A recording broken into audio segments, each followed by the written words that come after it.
자, 오늘 소장님께서 우리나라 한국 부동산 부자들의 부동산 보유 현황과 함께 앞으로 시장 방향까지 알려주신다고 하는데요. 부동산 이슈 진단 동해 확인해 보시죠.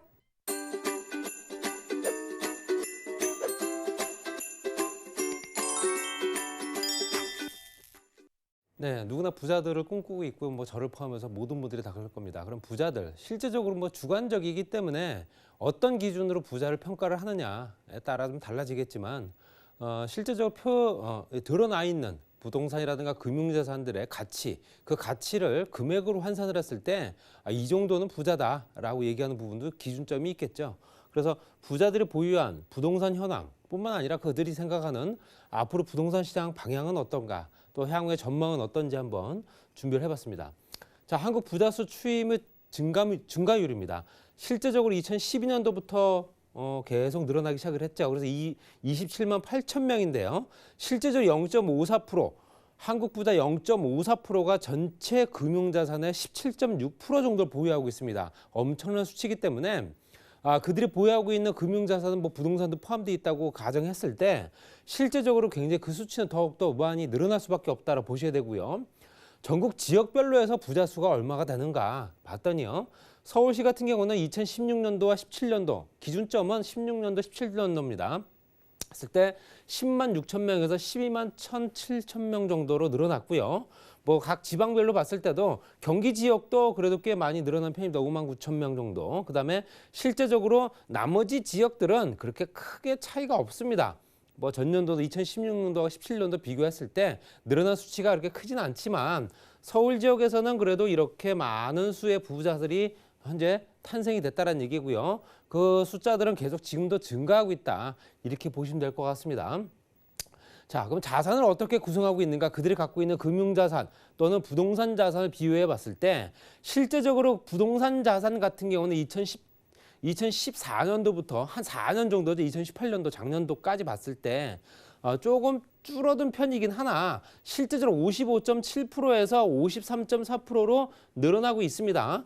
그렇지만 금융자산 같은 경우는 상대적으로 39.2%에서 최대 44%대까지 갔다가 현재 시점에서 작년 기준으로 봤을 때는 좀 줄어든 편이다. 오히려 2017년도가 18년도만 딱 놓고 비교해 봤을 때는 금융자산보다는 부동산 자산이 확실히 더 많이 올랐다. 비중이 그만큼 더 많아졌다는 얘기는 그만큼 부동산에 관련된 상품들이 그만큼 더 활기를 띄었던 때고요. 또 거래가 원활하게 이루어지다 보니까 아무래도 부동산 가격도 상승도 많이 했던 부분도 있기 때문에 당연히 금융자산보다는 2년치만 봤을 때 금융자산보다는 부동산 자산이 훨씬 더 많이 늘어난 걸 보실 수 있고요. 이 수치는 제가 봤을 때는 앞으로는 부동산 자산이 더욱더 많이 늘어날 가능성이 더 크다는 얘기입니다. 요즘에 금융위기 또 얘기 나오고 있습니다. 그렇기 때문에 약간 불안한 시장이다. 안정적인 시장에 투자를 할 수밖에 없는 상황. 그래서 당연히 금융자산보다는 다시 부동산 자산 쪽으로 자금이 아무래도 대거 유입이 되지 않겠나 말씀드리고 싶고요. 부동산 자산의 증가와 감소 차이를 봤을 때도 서울 지역 같은 경우는 실제적으로 많이 줄었던 2013년도부터 14년도까지 차이에서 급격하게 상승을 하고 다시 현재 완만하게 움직이다가 2017년도까지요. 2018년도 돼서 다시 또 늘어나고 있습니다. 결론적으로는 그만큼 현재 부동산 자산을 더 많이 확보하고 있는 인구들이 더욱더 많이 늘어나고 있다는 얘기고요. 물론 경기 인천이나 지방에 따라 다르겠지만 지방 같은 경우는 상대적으로 많이 꺾인 걸 보실 수 있고요. 부동산 자산을 그만큼 이제는 더욱더 선호하지 않는다는 얘기입니다. 그리고 서울 뺀 나머지 현재 경기 인천 지역도 완만하게 늘어난 걸 보실 수 있다. 그러면 결론적으로는 수도권 지역에서는 부동산 자산이 그만큼 보유하는 비율이 더욱더 많이 늘어날 수 있다. 더욱더 늘어날 수밖에 없는 상황이 되겠죠. 아무래도 돈이 된다라고 생각하기 때문에 지방에 있는 물건들 처분해서 다시 수도권 지역 중에서도 조금 더 입지가 더 좋은 지역으로 들어가길 원한다. 이렇게 보시면 될 것 같습니다. 자, 그 자산 규모를 봤을 때도 금융자산 비중과 부동산 자산 비중을 비교를 해봤고요. 거기에 총 자산 규모, 그다음에 거주 지역, 그다음에 연령대로 나눴습니다. 물론 거기에는 강남이냐, 기타 서울, 경기, 인천이냐 지방에 따라 또 다르지만 총 자산 규모별로만 봤을 때도 30억 원 미만부터 50억 원 이상까지 기준을 잡았을 때 실제적으로 금융자산 비율은 굉장히 많이 줄어든 걸 보실 수 있죠. 56.7%에서 56.7% 정도는 30억 원 미만이고요. 50억 원 이상 같은 경우 39.2%이나 부동산 자산 같은 경우는 오히려 30억 원 미만보다 50억 원 이상 되는 비중이 훨씬 더 높습니다. 결론적으로는 그만큼 가치평가 기준도 달라지고 물건가액, 실제적으로 그 부동산 자산 가치 자체가 그만큼 더욱더 많이 올랐다는 얘기입니다. 거주 지역별로 봤을 때도 강남 3구 당연히 부동산 자산 비중이 높죠. 59% 정도 됩니다. 그리고 현재 이 강남 3구에서 37.1% 정도 차지하고 있는 금융자산 비중, 그리고 기타 나머지 서울, 경기, 인천 지역 봤을 때도 경기, 인천 같은 경우는 실제 금융자산 비중이 서울보다 강남 3구보다 높습니다. 반면에 현재 부동산 자산은 강남 3구보다 좀 낮은 편이죠. 실제적으로 지방 같은 경우는 더욱더 심하고요. 연령대로 봤을 때는 40대 이하냐 40대 이상이냐 50대냐 60대냐 따지겠죠. 당연히 60대 이상이 훨씬 더 부동산 자산 비중이 높은 걸 보실 수 있다. 이렇게 보시면 될 것 같고요. 그다음에 이제 거주 지역별 투자형 부동산 보유율, 거주 지역, 어느 지역에 거주하는 사람이 부동산을 더욱더 많이 갖고 있는가라고 얘기합니다. 봤을 때 서울과 수도권 지역 또는 지방을 나눴을 때도 서울 수도권 지역에는 현재 보유하고 있는 부동산들이 실제적으로는 상가가 더욱더 많은 걸 보실 수 있고요. 상가 비중이 47.1%, 그렇지만 지방 비율은 상가 비율이 49.4% 정도 됩니다. 그리고 토지 임야 당연히 지방 쪽이 월등히 많겠죠. 69%고요. 서울 수도권 지역은 35.7%, 일반 아파트 비율은 뭐 당연히 서울 수도권 지역이 높습니다. 그래서 36.9%, 지방 같은 경우는 31%대. 근데 일반 아파트 비중은 현재 지방 쪽은 계속 이제 하락을 할 예정이기 때문에 더욱더 수도권 지역의 비중이 더 높아질 가능성이 크고요.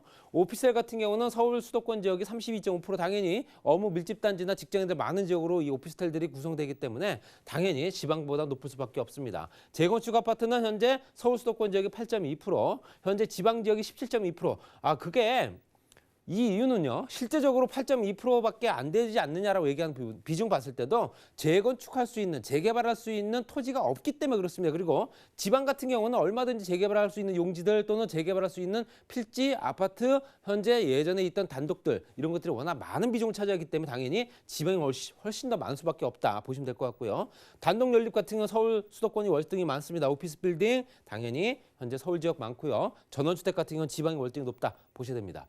국내 부동산 중 유망 투자처가 어디냐라고 계산을 해보니까 1순위가 실제적으로 1순위와 2순위가 복수 선택이 가능한데요.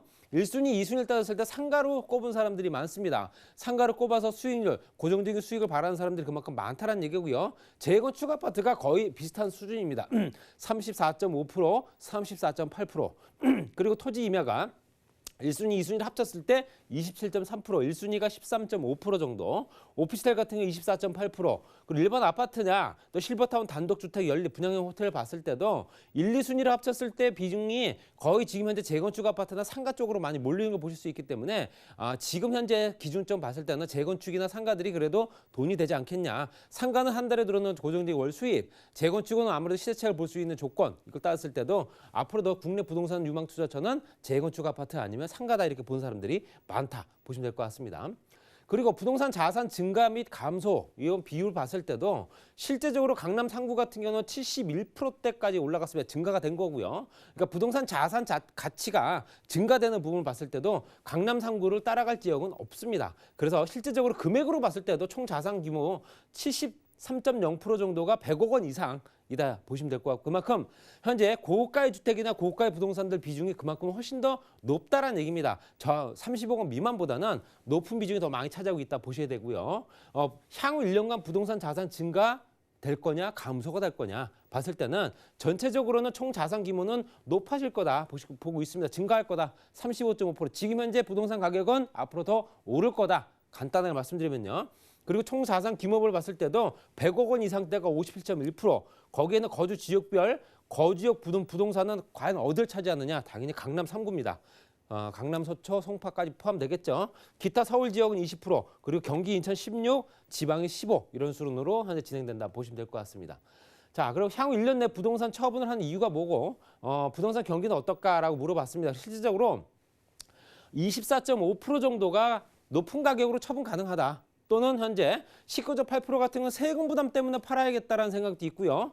또는 새로운 자산을 투자하기 위해서 내가 다시 자산을 처분해야겠다라는 비중 따졌을 때 지금 이제 1순위 응답을만 따져봤을 때도 거의 지금 현재 60%, 70%대 정도는 가장 높은 가격에 처분을 하고 어떤 세금 때문에 처분해야 되는 상황 또는 그 돈을 가지고 다시 새로운 투자처를 찾겠다라는 내용입니다. 그렇기 때문에 여러 가지 비중 봤을 때 부동산 투자했던 사람들은 당연히 그 부동산을 처분한 후에 다시 부동산을 재투자 또는 재취득하는 걸로 보실 수 있다 보시면 될 것 같고요. 향후 1년간 부동산 경기 전망은 어떨까라고 현재 부자들한테 물어봤더니요. 전체적으로 25.5% 정도는 긍정적이다. 현재 상태가 유지가 되겠다. 53%. 아니다. 떨어질 거다라는 비용이 21.5%입니다. 월등히 현재 상태가 유지가 되거나 오를 거다라고 보고 있고요. 서울 지역 같은 경우는 긍정적인 게 30%대가 넘고요. 거의 유지가 된다. 거의 한 4% 정도는 앞으로 부동산 가격은 떨어지지 않고 계속 오를 거다라고 계산합니다. 지방 지역은 또 다르죠. 그렇기 때문에 실제적으로 앞으로 부동산 시장은 굉장히 긍정적인 신호를 많이 보내고 있습니다. 그렇지만 눈에 보이지가 않죠. 일반 투자자들은.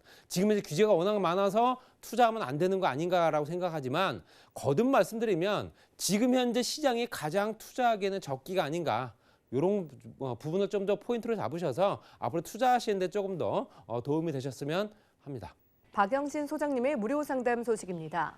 부동산 관련 각종 세금을 주제로 매주 수요일과 토요일에 진행되오니 자세한 사항은 023153-2668번으로 문의하신 후 참석하시기 바랍니다. 부동산 올인원 시청자 참여 방법입니다. 023153-2668번으로 전화 주시거나 013-3366-0110번으로 상담 원하시는 내용을 문자로 남겨주시기 바랍니다. 방송이 끝난 후에는 서울경제TV 홈페이지와 네이버 TV의 센TV 부동산 사람들을 통해 시청자 참여가 가능합니다.